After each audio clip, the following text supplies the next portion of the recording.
Hola mundo, soy Esteban y si no te has dado cuenta, soy negro.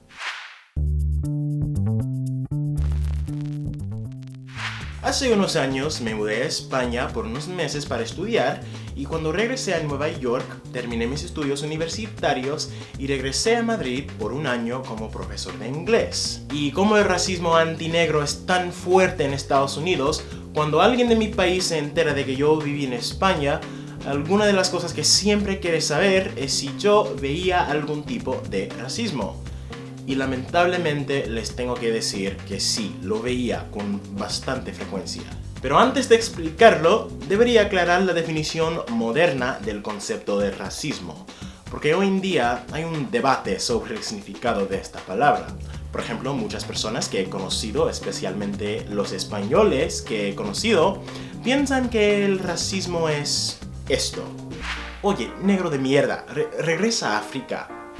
Ok, estamos todos de acuerdo que eso fue racista, ¿verdad? Pues muy bien, pero esa no es la única clase de racismo que existe. Por ejemplo, algún día iba de fiesta en Madrid con un grupo de amigos y un chico español, aprovechando de su borrachera, me dijo esto. Oye, negro, tienes la piel tan oscura. No deberías tomar el sol tanto, tío. Sí, alguien me dijo eso en España. Pero la cosa interesante es que en varias conversaciones que he tenido con varios españoles, esto para ellos no fue nada más que una broma. Y esto siempre me confundía porque no podía entender cómo alguien podría interpretar algo tan racista como una broma. Y mi intención no es declarar que todos los españoles son iguales, porque obvio, cada quien es distinto, pero para muchos de ellos el racismo es algo más directo que lleva a una motivación de insultar o despreciar. Me refiero al racismo de alguien como Hitler en Europa, o Trujillo en la República Dominicana, o el presidente de Estados Unidos. Pero desde mi perspectiva, este hombre en la calle en Madrid no me quería insultar, sino quería compartir algo conmigo que le parecía chistoso, una broma. Pero la cosa es que en este mundo que está lleno de racismo antinegro, y estoy hablando de racismo que yo he visto con mis propios ojos, esa clase de humor no me parece graciosa. De hecho, uno de mis mejores amigos es español y él lo describió así. Siendo español, para mí el racismo simplemente era algo que podría ser si ves a una persona mejor de color, coger y insultarla. Pero en español, eso es el racismo nada más.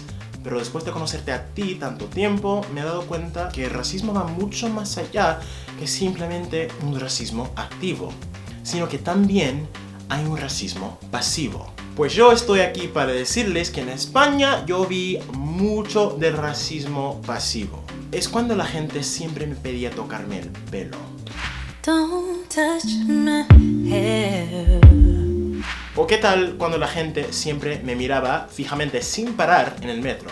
O cuando alguien quería ligar conmigo porque nunca me había acostado con un negro. O cuando la policía me detenía para interrogarme por, pues nada.